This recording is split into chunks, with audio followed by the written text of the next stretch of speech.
Bekuwumunyu wodwa ngesikhathi Isidumbu Sika Mboweni sifika ekhaya kanti umndeni uthi khani kusa kuwo ukuthi ngempela akasekho. I think we are now facing reality. It's now that it's starting to sink that he's really gone. After he resigned from the ANC duties, we were spending so much time together, and I remember earlier this year he said to my father that they need to spend more time together.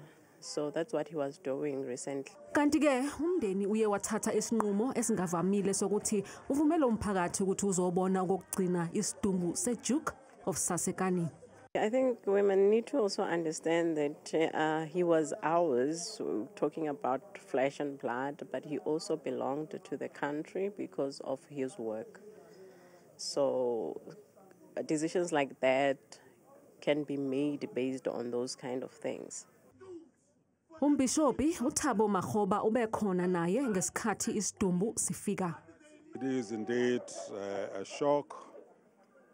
It is painful to the family, as you can hear the wailing and the crying behind us. It's still unbelievable.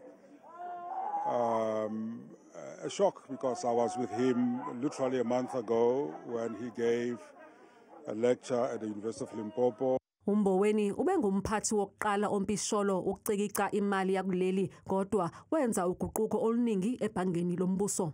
If you look at the secrecy that the bank kind of operated at, and he arrived there and transformed the institution and make it so transparent. Mboweni ubedume kakhulu ngokupheka ikakhulu inhlanzi esethinini bese eshicilela enkundleni yokuxhumana uX izithombe zokudla akuphekile owasebenza naye uveza ukuthi kwakunambitheka kanjani lokhu kudla. That he was a very good cook.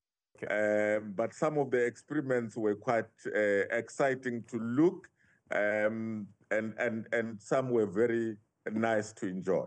Mboweni uzohlonishwa ngomngcwabo osezingeni lombuso kusasa Tzaneen eLimpopo. Lo mngcwabo ulindeleke ukuba uhanjelwe izikhulu zikahulumeni nezinye izicukuthwane zamazwe angaphandle.